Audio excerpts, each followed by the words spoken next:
fear is a very, very real emotion. There's not a person alive that does not experience fear on some level. Don't you believe that for a minute? I face it all the time. Fear is so big and so prevalent today. Nothing produces more failure than does fear.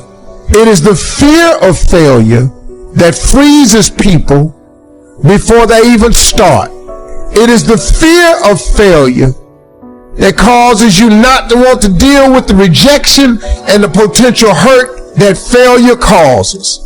So fear cripples you on so many levels. But how is it that some people somehow manage to get by anyway? What is it that you can do that would help you overcome whatever fear you're facing? Well, here's what I was taught, and this has helped me in my life, my career, my family, my jobs, my ambition, everything. You overcome fear with your dreams. I want y'all to listen to me closely now. You overcome fear with your dreams. Steve, how my dreams gonna make me overcome my fear? Because I want you to listen to me. Because the dream is everything. The Bible says a man without a dream or a vision shall perish. The dream is everything. See, if you have no dreams and visions, you will perish. You will die in fear. You will die sitting somewhere in fear without dreams or visions. Dreams are the counterpoint to all fear. I want you to dream so big. I want you to want something so incredible. I want you to dream of having something that's so spectacular that if it doesn't happen, you would be miserable. Man, if I don't make this dream come true, I'm going to be miserable. I want you to dream so big that not reaching your dreams is unacceptable. You cannot live in this world without the dream and the vision. You can live in this world without your mother, your father, your brother. You can live in this world without a wife, a husband. You can live in this world without a lot of things. But what you cannot live in this world without is dreams and visions. You will perish without those things. You have to dream of something and want something. That's what keeps pushing you forward. So if you want to overcome your fear, you do it with your dreams. And here's the side note. God is in the make your dream come true business. Ain't he? He do it all the time. I'm telling you, man, God does it all the time. He makes people's dreams come true. What are you dreaming about? Explore what you're really dreaming about so you can lose your fear. You're afraid to open your business because if your business fails, you'll lose the money you saved, and you won't open your business because you might lose your job when your boss finds out. Dream bigger. Dream of what opening that business could do for you. The feeling of freedom that you would have, the extra money you could make, what you could do for your family, the things you could leave a legacy of. Maybe your dream ain't big enough. Maybe you got the dream of owning a large company. Maybe a mom and pop store. Maybe you dream of climbing the corporate ladder. Maybe you're dreaming of becoming the supervisor or the CEO of the company.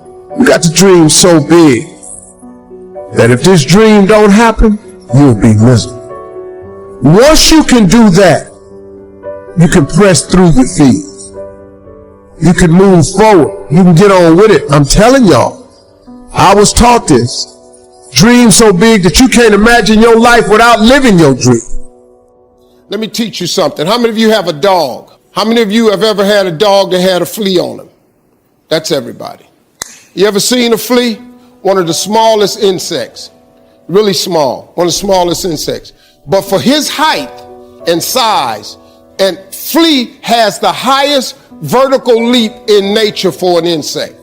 A flea can jump, has a 36-inch vertical. A flea, man, can come 36 inches off the ground. His vertical is 36. The average person can't do that. But a flea can jump 36 inches off the ground. If you capture the flea and you put him in a mayonnaise jar and you put the lid on it, the flea know one thing. I got a 36-inch vertical. So here he go. He start jumping. But he gonna hit himself on that lid because he got that lid on it. But after a while, after getting knocked down so many times, the flea makes an adjustment. So now the flea only jumps just to where he don't get knocked back down. He got 36 vertical, but since this lid is on, his environment got him now jumping nowhere near what he can. Capture some more fleas and put them in there. They got 36 verticals, but then they start jumping. They find out they keep getting knocked down. They start doing what the other fleas is doing. Next thing you know, I got a jar full of fleas in there, ain't even using a 36-inch vertical because they got a lid on the jar. Them fleas have babies.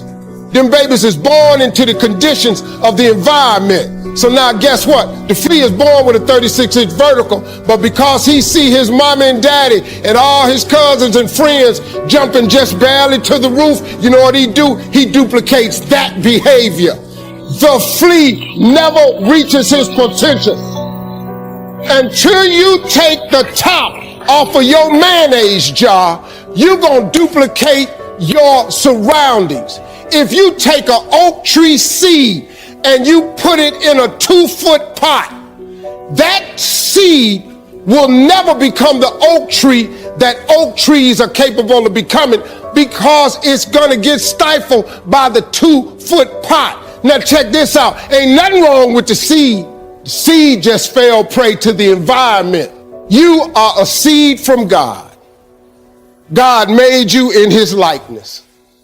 He big, he vast. Don't you allow your environment to dictate the oak tree that you become. Because ain't nothing wrong with your seed. All of y'all got this wonderful gift that he gave you at birth. All y'all got one. You better believe that now. Don't die with this gift and don't never use it. All of y'all got this wonderful gift, but you got to use it. Take your seed, take your gift. Get away from these people that's in your life that ain't doing nothing. Get away from people in your life that's hating. Get away from your family members that ain't ever opened a business. Get away from your family members that ain't ever followed their dreams. Get away from your family members ain't never been nowhere but to the family reunion. Ain't never been to a beach. Get away from them. Get away from them. I had to do it. When I told everybody I was getting into comedy, man, oh Lord have mercy. You can't get into comedy. You ain't even funny. How you gonna make money telling jokes? Now in the beginning, it looked like they was right, but I never gave up. All I did was identify this gift. I wrote all of my visions down. I read them every morning and every night. And I instilled them in my head. And every time I met somebody, they say, hey man, what you trying to do? I would tell them one of my visions. Somebody would always say to me, you know, I know a guy that's selling them things right there. You ought to talk to him. I started scratching stuff off my vision board. My vision board is so vast now. If I showed you what was on it, you wouldn't even believe it. Because I dream so big. I want so big because the God I serve is big. He's not a small God. He's a really, really big God. He does really, really big stuff. And I expect him to do really, really big stuff for me. If he'd have done it for Oprah, if he'd have done it for the Obamas, whoever why I can't have this here? I'm going to do better with it than all of them. To me, but why you can't have that? That's how you get what you want in life now. You don't have to believe me, but here's the deal. If you keep doing what you've been doing, you're going to keep getting what you've been getting. If I just told you a different way to go about it, you don't need no money. I just gave you some scriptures you could try and some principles. If somebody who had come from the bottom and got to this position I'm in told me that this is the way I would try it, if I was you, I would try that. I bet you it'll work. There's a difference between your passion and your gift. Your passion is something that you enjoy doing. Like, I'm passionate about golf. It ain't what I do. I suck. It's just not what I do. I'm gifted at words. I'm gifted at that. So before you strike off into script writing, determine your gift. Whatever it is you're trying to do, you must first determine if it is your gift. And don't pursue things that you're passionate about. Pursue the thing that you are gifted at. All of you are gifted. Every last one of you, God gave you a gift at birth. All of you. God never created a soul without giving him a gift. All of you have a gift. Your job is to discover the gift. It's very simple. It's the thing that you do the absolute best with the least amount of effort. That's your God-given gift. Anything else you're doing, you're wasting your time. But you ain't no singer. What the you singing for? Now, I don't care how good you sound at the church. Church let everybody sing.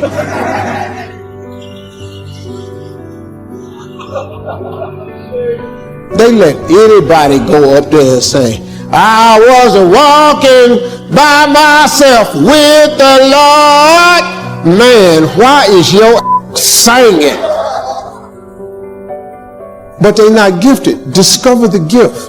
So you should ask yourself first, is writing the gift?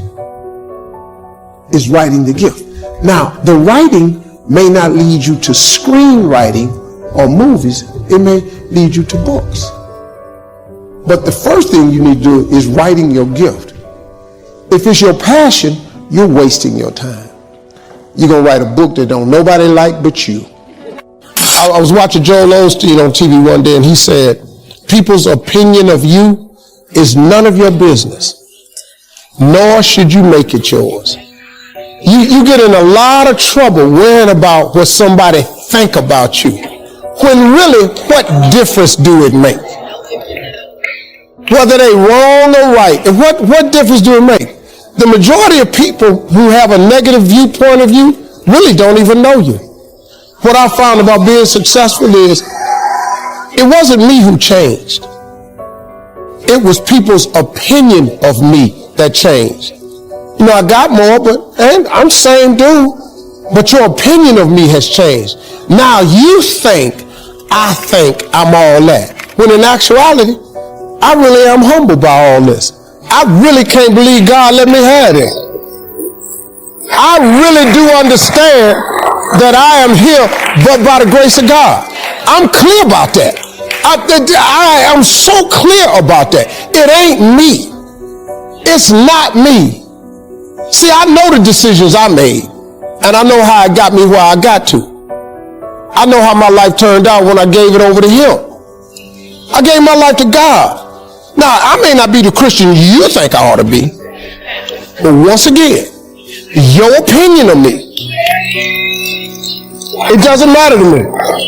I've just learned not to allow people opinion of me to bother me or stop me.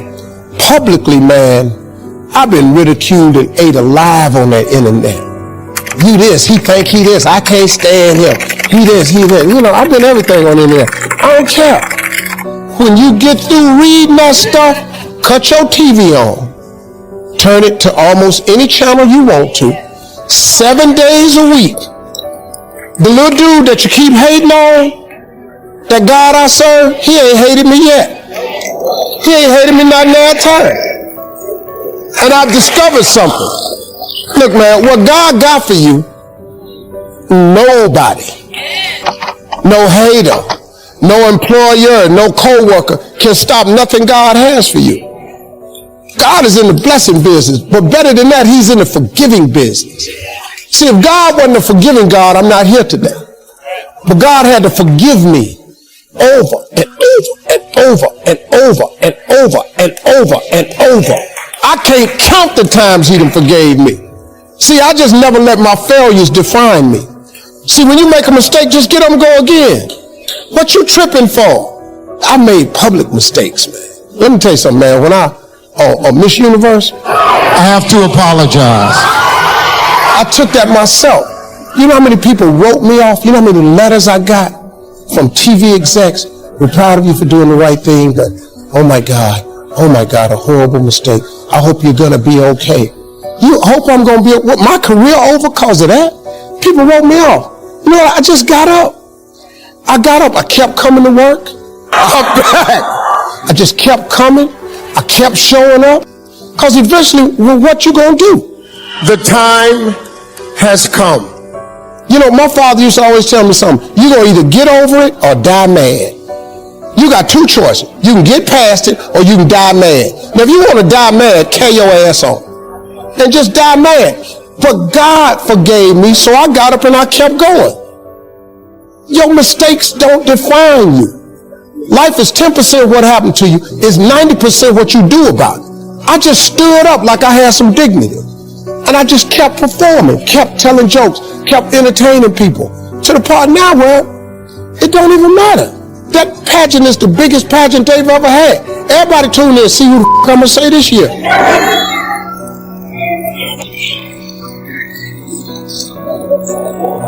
Just keep living, y'all.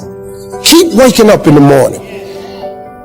I'm Ephesians 3:20 all day long. I expect God to do exceedingly and abundantly over all I think or ask. Because I honor him, his blessings will chase me down and overtake me. I will be in the right place at the right time.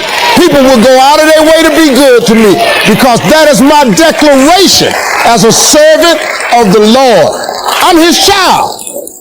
I am an imperfect soldier for Christ. That's what I am. I'm an imperfect soldier for Christ. I'm in the army of the Lord, but I have a role to play. Success is not a comfortable procedure. It is a very uncomfortable thing to attempt. So you got to get comfortable being uncomfortable if you ever want to be successful. Start putting some pressure on. Put some pressure on yourself. Get out here and get about it. Look, I'd love to sugarcoat this thing for you. I'd love to tell you, look, you can go out here and get rich, do a couple of things. That ain't happening. You got to get real doggish. You got to get downright funky if you want to make it. Now, like I was telling you before, if you want to be ordinary, you ain't even got to listen to me. Just go on about your business. If you think ordinary is cool, ain't no problem. It's some really, really wonderful ordinary people. But if you are sitting in this room and you have extraordinary aspirations, then you're going to have to do extra. You put extra on top of ordinary and you come up with extraordinary. It's no other way. I'm sorry. But here's the fact. All of you have extraordinary capabilities. All of you. You have to decide if you are willing to do the things to put you in that category. Rich people don't sleep 8 hours a day. That's a third of your life. It ain't but 24 hours in a day. You cannot be sleep 8 hours a day. You can't live in LA and wake up at 8 o'clock in the morning. It's 11 o'clock on the East Coast. The stock market been open 2 hours. They already making decisions about your life and your ass was asleep. The Bible says, he who loves to sleep and the folding of hands, poverty will set upon you like a thief in the night. If you're not happy with your life, it's because you're not living in your gift and you are decided to pursue a passion. But I can't win no money. I can't make the cut. I'm a 16 handicap. That's on a good day.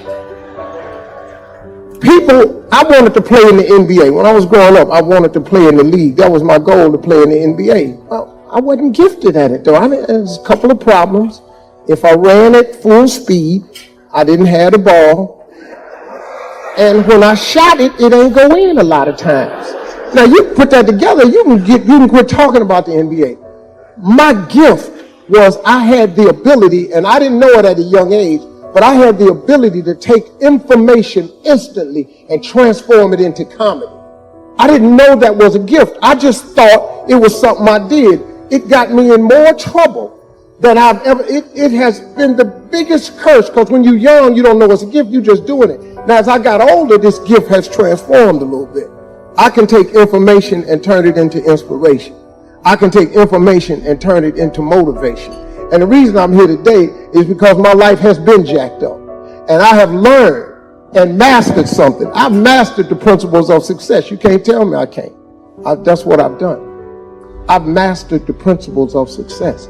I know them by heart. Inside out, you can't tell me nothing about it.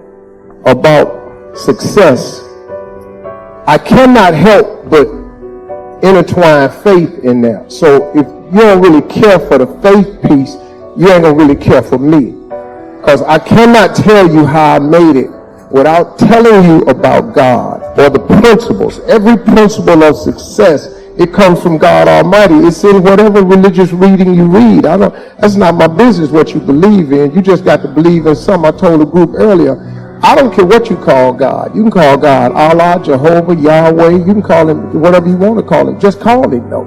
It's name my business what you call him. I don't care. But I cannot stand here and talk to you about my road to success. I cannot inspire these young people that I tried to get to earlier today and not intertwine faith. So I'm sorry if that ain't your thing, but y'all done paid me now, so here I am. I got the money wired to my account, so here it is. Take a deep breath. I tell people all the time, and I was talking to young people, what I try to get people to understand is, I don't care who you are in this room. If you got to a place in your life where you felt like, life should have been more for you, or you trying to figure your life out, there's one simple way to get it done. God, when he created all of us, he never created an individual without bestowing a gift in them. And God put that gift in all of us. Some of you are gifted in teaching, networking, counseling, sharing, life-saving. Some of you are caretakers, but you're gifted. If you work in your gift, you now find your purpose in life, a real meaning for waking up in the morning. A lot of people, you know people that get up and go to work in the morning, they just miserable. They hate driving to work. They hate their job. They hate their co-workers because they ain't doing what they want to do with their life. Now that's not your fault. That's their fault. But God, when he created all of us, he gave all of us a gift. We were born with a gift at birth. God ain't made nobody and gave them a gift.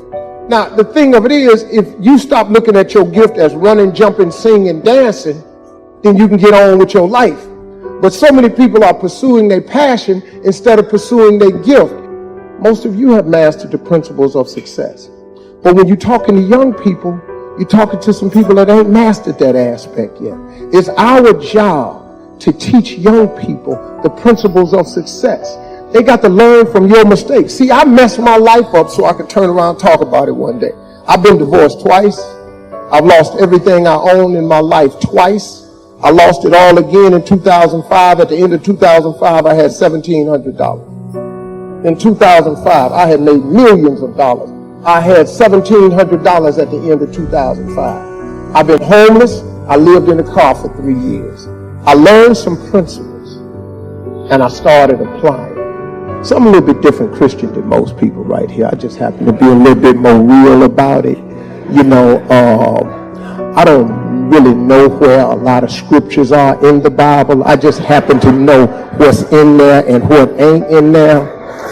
And I had a lady the other day on my show. I had slipped up and cussed on one of the commercial breaks because I've been working on my cussing, but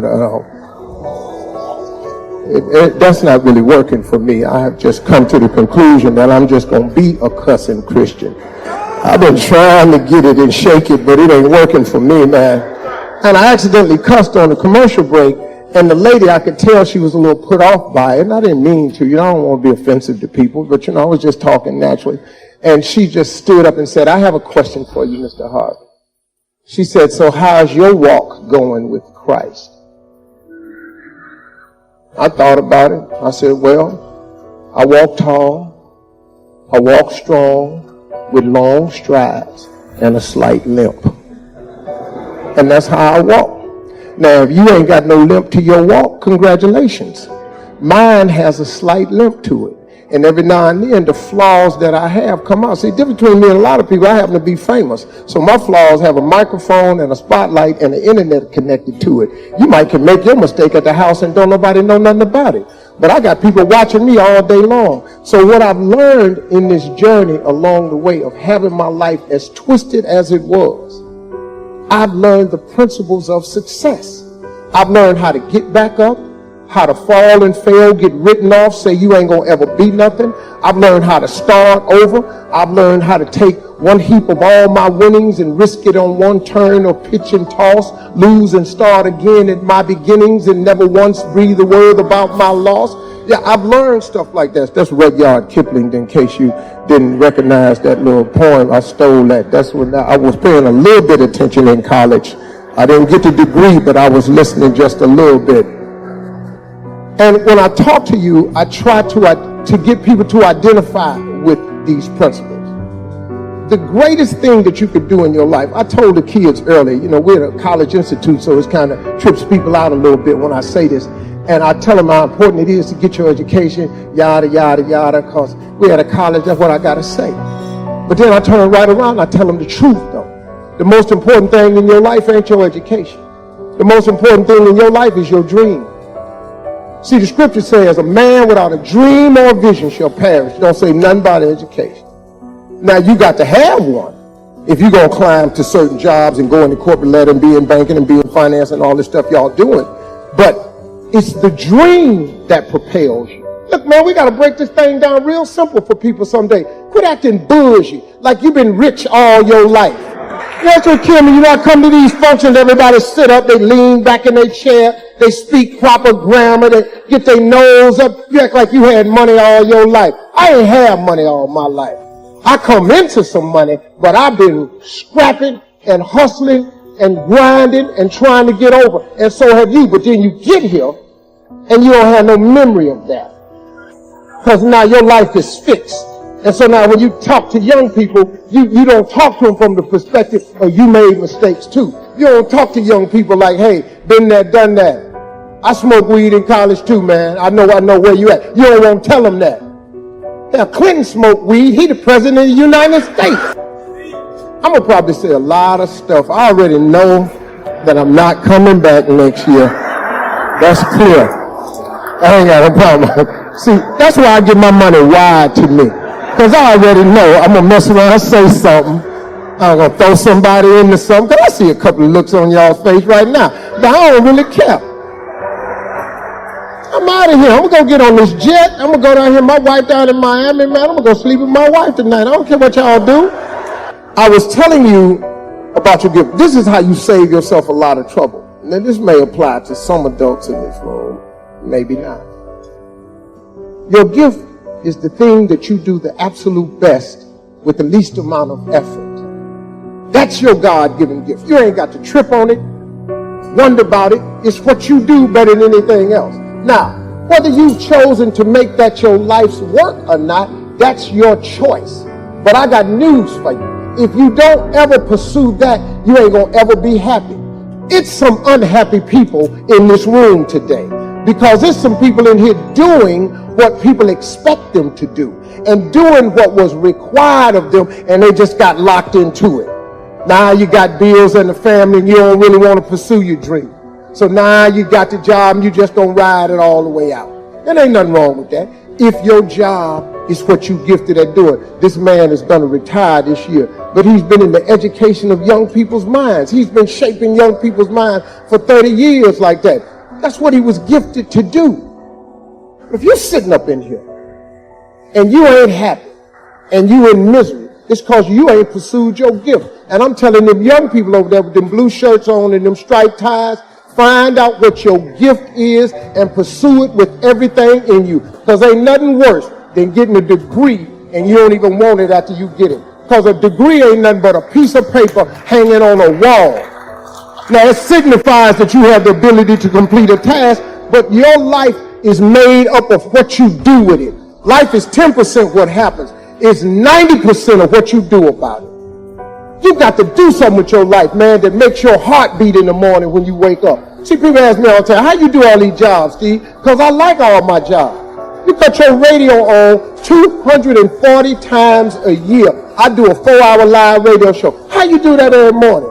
Well, the main reason they got a nice check, but other than that, I wake up in the morning, I give people some inspiration, I play music, and I tell jokes. Okay, boom, I like doing that.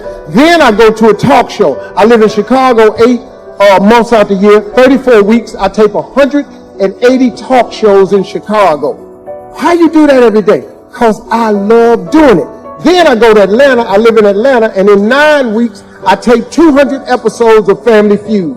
Man, how you tape all them shows? Once again, they have a check attached to this. But I love what I do. If you cut your TV on, it's obvious that I love what I do. I'm always smiling because God has given me the life of my dreams because I'm living in the gift He gave me. If you live in your gift, man, it changes your life. Do something about your gift. Listen to me, I don't care what job you got now. If it's something that really burns on the inside of you, you ought to go do that. I don't care how old you are. How come you think Kentucky Fried Chicken, how come you think that man on the side, why you think he old? Because his recipe got discovered when he was 68. That ain't the picture of the Colonel when he was 35. But he been frying chicken. He didn't just wake up and start frying chicken. He been frying chicken with this secret recipe for years. It took him a long time for it clicked, but he kept frying chicken, man, till he became the biggest chicken joint in the world. You can't go nowhere and don't see Kentucky Fried Chicken. That ain't real chicken. But when he was living, it was real chicken, though. It really was chicken. It was the actual parts. If you peel that skin off that Kentucky Fried Chicken, you're in for a surprise. It don't look nothing like. But he hit it. When is it too late to hit it? When is it really too late to hit the jackpot? When is it? When you're 60, that's too late. You don't want to be rich then? What, just 65, too late for you to be rich? When is it too late to hit it? Man, put some spark in your life. Have something to wake up about that make your heart beat in the morning. Have a joyous spirit when you wake up in the morning. Here's another principle of success. I'm going to tell you what rich people talk about all the time. You know what rich people talk about all the time? They talk about money all the time. All the principles of success is in the Bible. See, a man is as he thinks. So, what you think, excuse the grammar, but that's what you is. Don't it make better sense? Bad grammar makes better sense sometimes. If a man is as he thinketh, then what you think is what you is. That make real good sense to me. See, yeah, I like to keep it where people remember stuff I say. So rich people, you know what they do? They talk about money. Now when you talk about money around people, they get tight because they don't want to hear the money. Well, money's not everything, and money can't buy you happiness. They ain't got no money. Money might not buy you happiness, but it park you right in front of happy house. You can get out, ring doorbell, see if happy home. There's nothing wrong with money. So many things have been said over the years. When rich people get together, they talk about money. They talk about business all the time. There's nothing wrong with that. See, we go to church and we learn the wrong thing. You know what messed me up, man? When I was little, I went to church in Cleveland, you know, and a preacher would always say, he says, hard for a rich man to get into the kingdom of heaven as it is for a camel to get through the eye of a needle. Now, me and the rest of the ignorant members, we thought that you was trying to take a needle with a sewing thread and push a camel through it. All the people in my church collectively decided they didn't want to be rich because they wanted to go to heaven. I was sitting at 10-year-old. I wasn't really buying into this because I was trying to figure out how I was going to get this camel into this hole. Because I didn't know what they was talking about because I wanted to be rich. Because this poverty I was allergic to it. I itched all the time. I just came from being poor. You know, just be digging in yourself sometimes. Because you're poor. Poverty is uncomfortable. First of the month comes, your whole butt tighten up. You just like somebody squeezing lemon juice down the crack of your behind. Because it's the first of the month. All this stuff is due. Shot. That's your butt. Shot. Just tighten it up. Because you ain't got the money. Why would I not want no money? I live in the hood. I want out. I need money to get out. But at my church, they said, it's as hard for a rich man to get into the kingdom of heaven as it is for a camel to get through the eye of a needle. So I bought into that. I was about almost 38. I was in Hollywood. I was driving down the street. I ran up into Donnie McClurkin. He was coming out of the studio on Sunset. I was in the truck smoking a cigar. I saw Donnie. I said, hey, man, what's happening?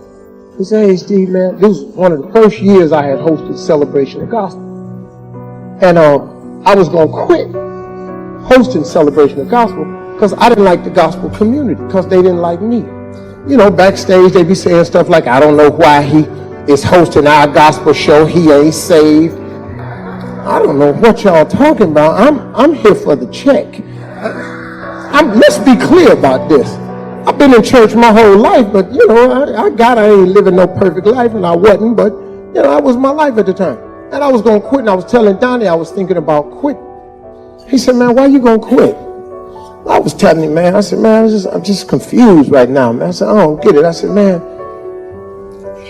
I'm thinking about going back to church, man, but I want to go to heaven, but man, I'm finna start making this money down here, and it just don't jive with Christianity. He said, what you mean? And I told him what the preacher, that it's hard for a man to get through the kingdom of heaven as it is for a camel through the eye of a needle.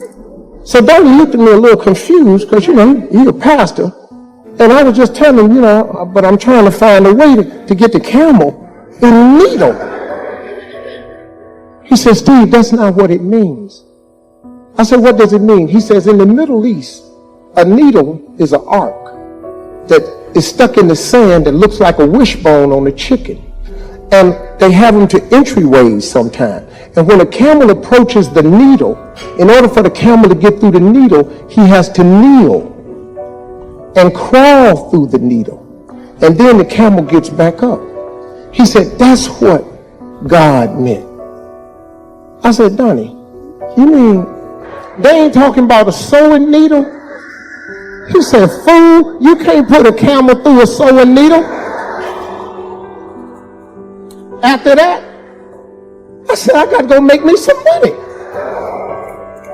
I just humble myself before God like I'm going through the needle, and he ought to let me in. But I'm going in with some money, though. I became friends with Oprah Winfrey because obvious reasons. We ain't going to keep saying that, but she's a very successful woman. She's a very kind person. Everybody get a bad rap on the internet. You know, she thinks she did too. Well, you know, a lot of people shoot at her. The thing about haters, man, haters kick you when they down, and they throw at you when you're up. And they just do it all damn day. They're just haters. You got them on your job. You got them at your church. You got them. They just hate it. They just haters. Haters because they ain't got nothing else to do. They want to be you. They can't. So here come the hate. And I don't mind haters, as long as they throw, because I'm usually up. You can throw up at me. I don't address you. And I was talking to Oprah one time, and she said, I did a life class with her this past year, and she said, Steve, I never knew you had a vision board. She said, you believe in that? It was the first time we had a serious conversation. I said, Oprah, how am I not going to believe in that? Every successful person I know has a vision board, or they have their goals written down. You can't do it without writing it down. When you write it down, it's a symbol of faith. See, I was telling a story earlier about writing it down. You know, teacher, we were in the 6th grade, and asked us to write on a piece of paper. We came in from summer, what you want to be when you grow up. So everybody filled out the paper. You had to put your name on it, had to write this one thing. In 1968. So I wrote, I want to be on TV. Because nobody had told me I couldn't. I was 10. My vision was wide open. So I wrote, I want to be on TV. She collected all the papers. She started going around the room, naming everybody's name, had everybody stand up. And she read what they wanted to be. Barbara wanted to be a nurse. Johnny wanted to be a basketball player. Robert wanted to own a gas station. Cindy wanted to be a doctor. She got to me, she waited last. Now, I had never gotten a gold star before. All of my years of school. And she asked me to stand. And when I stood, she said, little Stevie, come to the front of the class. Now I'm thinking to myself, this is it. This is the gold star moment. I've been waiting 10 years for this. I ain't never got a star before. This is the day. So I started walking to the front. I'm skinny. I got my brother's clothes on because we were poor. I got up there and she said, Steve, let me ask you something. What did you write on your paper? I said, I want to be on TV. She said, and why did you write that on your paper? I said, because that was our assignment for today. And then she said, what you write that on the paper for? Now I'm thinking to myself, judging by the tone of this conversation, this might not be the gold star moment I thought it was going to be. So I started cowering down. And she said, so why did you write it on the paper? And I said, because you asked us to. Voice is really soft. She said, do you know anybody on TV? I said, no. Anybody in this school ever been on TV? I said, no. Any of your relatives been on TV? I said, no, ma'am. She said, take this paper. I'm going to call your mama. When you go home, I'm going to tell her you being a smart aleck in this class. Now you take this paper and you come back with something more believable on it. So she pinned a note on me and I had to go home. My mama was waiting on me because she called the house. So my mother said, what you doing up at that school being a smart aleck? I said, Mama, I just did what the teacher told me to. She read the note. She said, what you write this on your paper for? I said, because the lady asked me what I wanted to be. I won't be on TV. She said, I'm telling your daddy when you get home. Well, my father was the executioner. My mother was the warden, and he was the executioner. And I knew when he got home, I was going to get my ass whipped. So, excuse me, I'm sorry, that slipped out. I didn't mean to say about that. I was going to get my butt whipped. And so when my father came home, she told my father, look what Steve wrote on this paper. So he read the paper. He said, what's going on here? He said, Steve up at that school act like a smart ass. That teacher done asked him what he wanted to be, and he done put, I want to be on TV. My father read the paper. He said, what's wrong with that? I started thinking, uh-oh, a reprieve. So he said, boy, go in your room. I'll be in there in a minute. And I got my spankings in the room, so I went on in there getting ready. Him and my mother had an argument. My father came in the room. He said, boy, what you write this on your paper for? I said, because I want to be on TV. He said, what she want you to write on the paper? I said, like a basketball player or policeman. He said, put that on paper. Take it up to the school and give it to that dream-killing heifer. So I write it. He said, now take your paper. He said, before you go to bed tonight, now this is my father now with a 3rd grade education. My father was a sharecropper in Alabama. He said, read your paper every night before you go to bed. And when you wake up in the morning, read your paper before you go to school. Read your paper every day and read your paper every night. I took my paper up to the school and I turned it in. It took me till I was 38 years old. But I got on TV. The devil don't care about you. The devil wants to keep you from your destiny. That's his one job. Satan got one job, to keep you from your destiny. The devil don't ever want you to be what God created you to be. So guess what? When you discover your gift and you think I'm about to make a move and go be what God created me to be, then here go the devil. You got this job over here, you're going to lose your 401k. Once you get your paper straight, you can skip all of this. You can get yourself started in the process, man, but you got to quit letting the devil keep you from your destiny by tying it to this little job you got, because he's tricky with it now. He got you thinking you're going to mess your credit up if you quit your job. What you mean mess your credit up? You overextended now. You got good credit, but you can't buy nothing else with it. If your card knocks out at $5,000 and you got $4,090 on it, where we at? Come on, y'all. You're going to have to make a choice, but you can't let the devil fool you. He tried to keep you from being who God made you to be. Look, man, I don't know if I'm getting through to you, but I want you to hear me. I do, man. Look, I wish everybody before they die could experience what it feels like to wake up and do what you was born to do. It's so cool, man. It's so cool. If you've been dreaming of opening that business, you should start the process. Don't try to figure out how to make the business make $1 million. Just start the process. See, if you make one step, he'll make 2. But he can't make his 2 unless you make your 1. So you got to start. Fill out the application.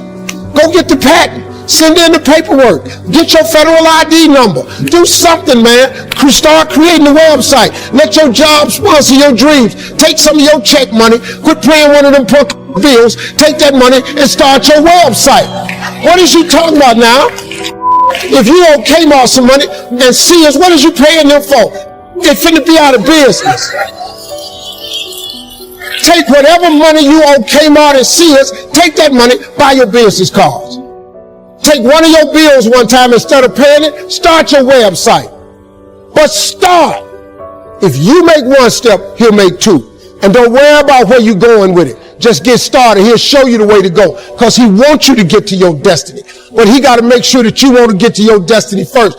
If you tell him you want to get to your destiny, that God you serve, he going to show you how to do it. You can believe that. Don't forget to pray. Don't be ashamed to pray. And don't ever be too proud to pray because prayer changes things. Stay right here on Faith Street, y'all. The box you asked for is coming. Everything on my vision board I get. I built on my house one time. My wife wanted a special kind of car. And I built the garage, the extra garage on the house. She came out there and saw them. She said, Steve, what are you doing? I said, I'm building the extra garage. She said, Steve, we got enough cars. What do you need with another garage? I said, don't worry about it. 2 years went by. I had been looking for this car. I went to dealerships. They said, sir, there are none in that color. I said, she want a white one. I said, so I went to the dealership. I said, I want you to get this car in for my wife. She said, sir, there are none in the country and none being made. I said, okay, well, when the car come in, could you accept it into your dealership and call me when it get here? He said, sir, I done told you, I can pull it up on the computer. There are no cars in that color, that make or model. Do you want another color? I said, no, my wife wants white. She said, sir, we don't have that. I said, I've already built the garage. I've already built the garage. All my garages have chandeliers in them. I don't have doors that go over. All my cars have chandeliers hanging over. And I have marble floors in my garage because I like stuff like that because I saw it one time. So I said, I've already built the garage. He said, sir, there are no cars like that anywhere in a computer base. I said, I just need for you when the car comes in. So a year went by. I said, any word on the car? He said, no, I've called the factory. They're not even making anymore in that color. I said, okay, I'm looking for this color right here. He said, sir, we don't have it. I said, I'm going to give it to her for her birthday, October 10th, 2016. He said, sir, that's impossible. I said, no, it's not. No, it's not. It's just a car that I'm asking for in a particular color. How that's impossible? He said, sir, I can't find the car. I ain't asked you to. I asked you when it come through, would you accept it into your dealership and call me? That's all I asked you for. 2 weeks before my wife's birthday, I got a phone call. It was Perillo from Gold Coast in Chicago. He said, Steve Harvey. He said, are you sitting down? I said, no, I'm standing up. What's happening? He said, you're not going to believe this. A guy bought a car a year ago. It's been sitting in his garage. It has 8 miles on it. He brought it to me to turn in to me and ask him, how much would I give him for? I said, what is it? He said, it's the white car you've been looking for. I said, I'll be up there to get it. He said, this is unbelievable. I said, that God I serve, he's an unbelievable God. I don't listen to what nobody tell me. Once I write it down, I write the vision and make it plain, it will come. Surely it will come at an appointed time. It doesn't matter that nobody sees it. It doesn't matter that it's visible to other people. All you got to do is write it down and believe it. God is greatness, man, all day long. What he's done for me, he'll do the same thing for you. But you got to write the vision. Go home and read Habakkuk 2:2. Go home and read Bible verse Habakkuk 2:2. Read what it say. If you do that, you'll change your life. Appreciate it. I was 26 years old, man. I was struggling. I didn't have nothing. And these people owned the furniture store in Cleveland. And they took me in and gave me my first contract with my little carpet cleaning company. When I became a comedian at 27, I didn't have money to travel. They gave me an account at their travel agency. And man, I ran up a bill like $11,000 just trying to travel and make it. Them people right there, Man, they helped me out. I used to spend the night in hotel parking lots. What was I going to do? I ain't had nowhere to stay, so I lived in the car. I had $35. And I said, come on, God, man, I've been trying to make this dream come true. You done left me out here like this. And I was crying so hard that he just said, I didn't like hear a voice or nothing, but he spoke to me in Harvey. He said, if you get up, I'm going to take you places you ain't never been. Now I was finna quit. So I said, skip it. I'm going to quit anyway. So I got in my car, I went to a payphone, and I was going to call my dad. You remember back in the day where you could punch in a code and call your answering machine and get your messages? So I called, and I punched in the code, and it said, doop. He said, hey, Steve, this is Chuck Sutton with Showtime at the Apollo. We saw a tape of you. You're very funny. If you could get here Sunday night, we'd love to put you on television. Call me back. Let me know if you could make it. So I hung the phone up. I'm crushed because my whole dream of being on TV, and I couldn't get to New York. I got $35. How am I going to get to New York? I can't make it.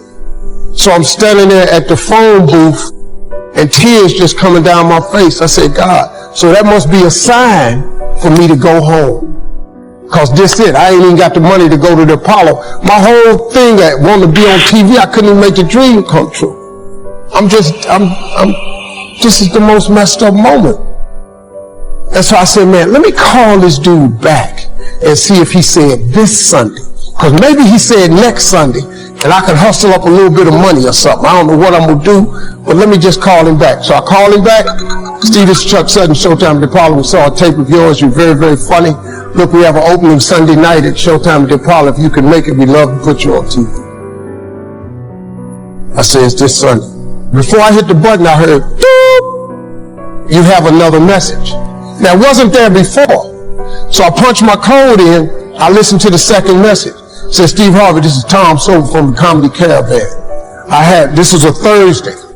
He said, I have a gig in Jacksonville, Florida on Friday night that pays $150. If you can get there Friday night, you'll make $150. So I called him back and I said, hey, Tom, did you get a gig away? He said, no, it's still available. He said, can you get that? I said, I'm in Pensacola, Florida. I'm 3.5 hours away. So I drive to Jacksonville, Florida, and that night I made the 150. Club owner said, man, you funnier than the guy we hired. If you stay tomorrow night, I'm going to give you another $150. So now I got $300 now. So I get on the phone. I call Chuck Sutton. I said, hey, man, is the gig still available at Showtime at the Apollo? He said, yeah, we got one opening left. I said, I'll be there. So I called Eastern Airlines, who used to be open back then. They had a special for $99 going from Jacksonville, Florida to New York round trip. So I parked my car at the airport. I got on a plane, flew. Everything I had was in 2 bags. Got to the Apollo. I said, hey, man, I'm here. I got there at 11 o'clock in the morning. He said, you can't stay here because you don't come on to the late show tonight. I said, man, I ain't got nowhere to go. I said, if you just let me stay in this building, man, I ain't going to move around nothing. I ain't got nowhere to go. I'm in Harlem. I can't go back out here. I got these 2 bags. I got victim wrote all over me, man. So he said, all right, if you go upstairs, don't come down. So he put me in the dressing room on the 6th floor. So that's where all the comedians were. So I stayed up there. I got hungry around 3 o'clock, but I couldn't take it no more. So I went back downstairs, dude named Alton Liston. I said, hey, man, he said, man, I thought I told you, don't come down them damn steps. I said, hey, man, I'm just hungry, man. I said, let me go to that KFC I saw in the corner. Just let me get some chicken. I'll come right back. He said, man, if you ain't back in 20 minutes, you ain't getting in this building. So I went, bought me some chicken, came back. So the comedians started coming in the building. They started coming up on the 6th floor. So I meet this guy named D.L. Hughley. I introduced myself. He introduced himself. I'm sitting there, another guy come in named Dwayne Johnson. Then this other dude walked in named Jamie Foxx. And I introduced myself. We don't know each other. Ain't none of us famous. It's 1991, man. They gave everybody the lineup. I was on the last show of the night. I don't go on to 11 at night.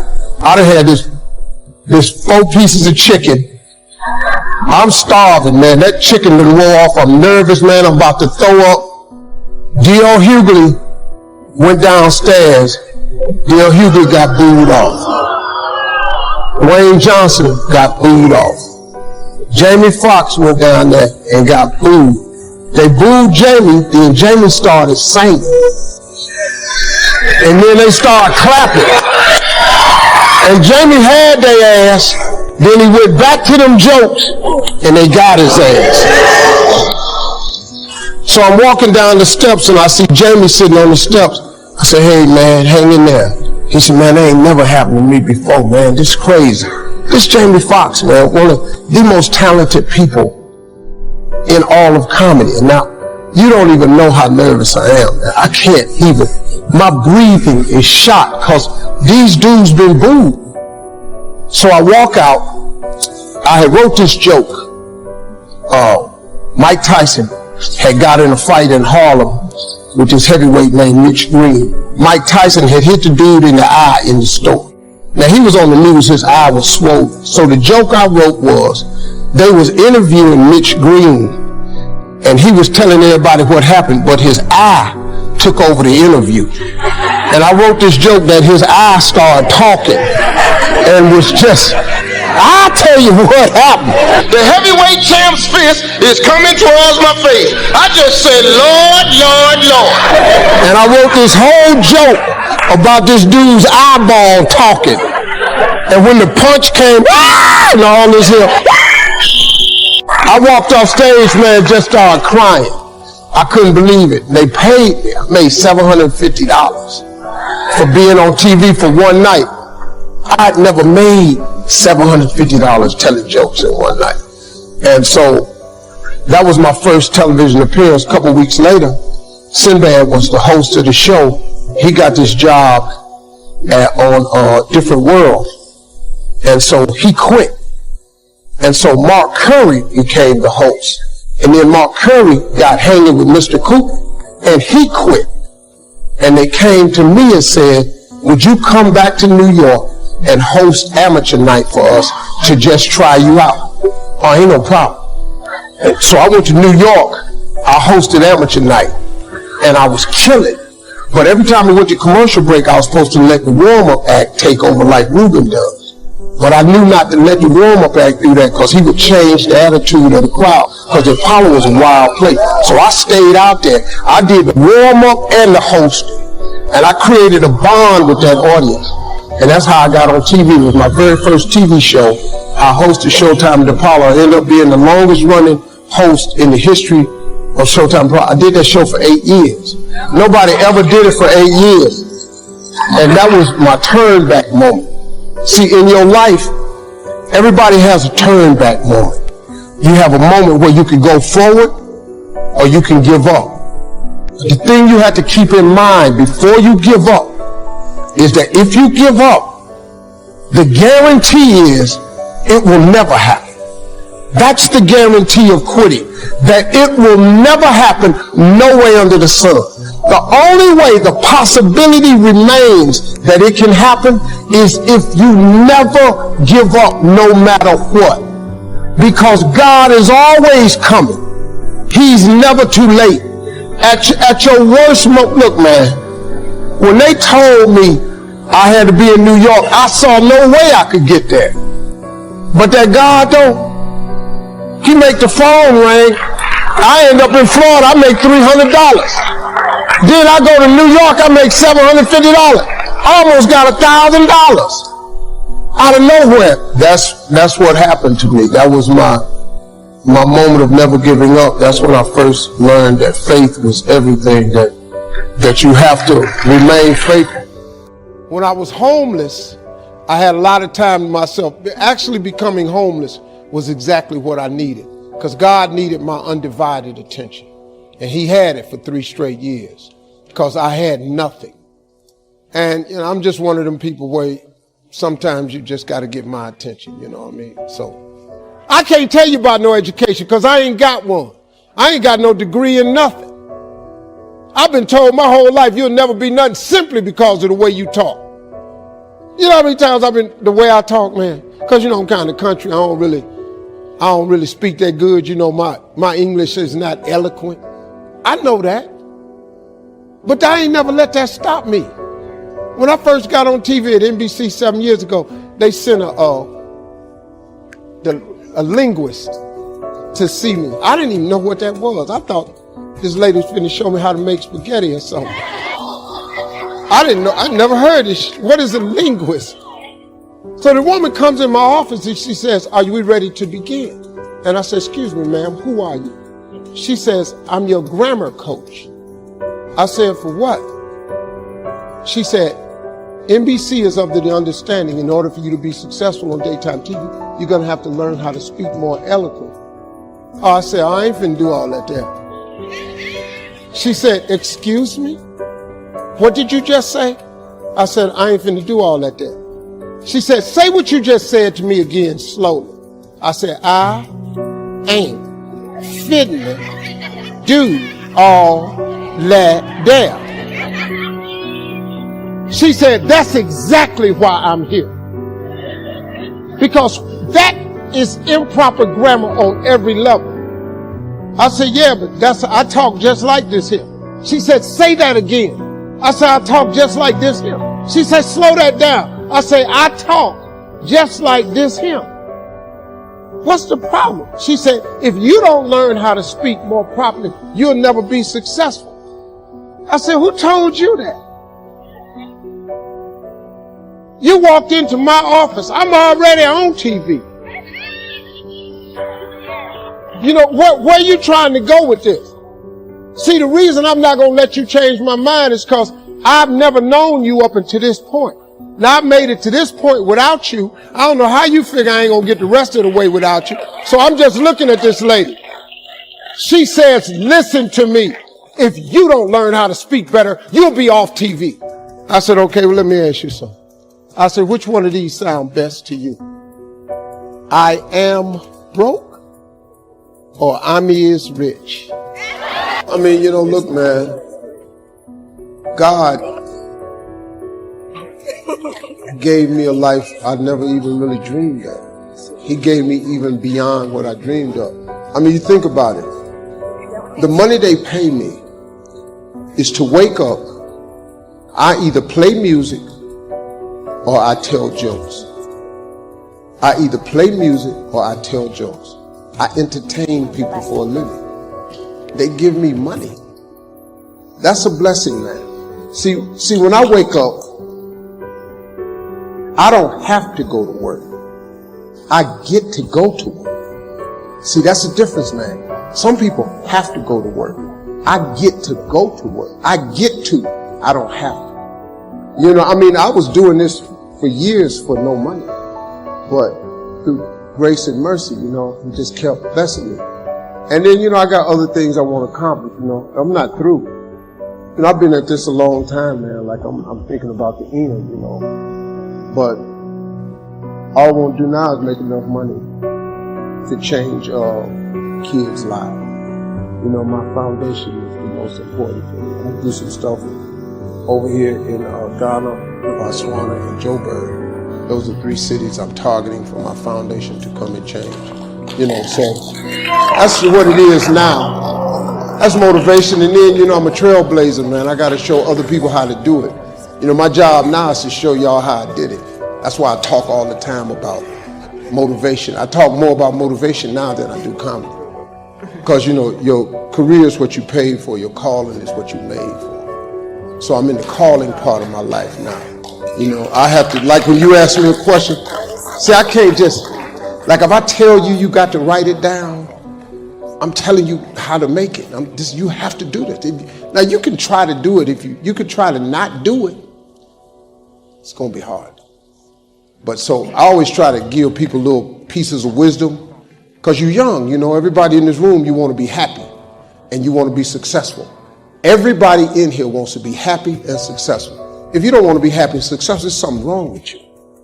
Most people want to be happy and successful. You just need the key, the how-to. That's my job, is to show you how to. Like if I give you one scripture that can change your life and I tell you Habakkuk 2 and 2, and then you don't follow that, that's not my fault. So now you know that you have to write it down. Like if you look at my iPhone has my vision board on it. I ain't got no picture of no dog or my wife on my phone. My wife is at my house. My wife she's somewhere, she's in Rwanda right now. Because I put stuff that I dream about on my iPhone. My vision is on. So every time my phone rings, I look at it. I think of my visions and dreams. Every time I pick up that phone, I should pick up that phone to make one of them dreams come true. When I open up my laptop, the same thing on the laptop. So every time I'm texting or email, I'm trying to make a dream come true. I don't have time for nonsense. You know, like you know, like what they say about me in the blogs. It don't matter what they say. They don't know me. They don't even know me. They never met me. They say negative stuff about me. It don't mean nothing. Look at me. What I care what they say. God keeps blessing me. It don't matter what you say. You got to know who you are and whose you are. That's all you need to know.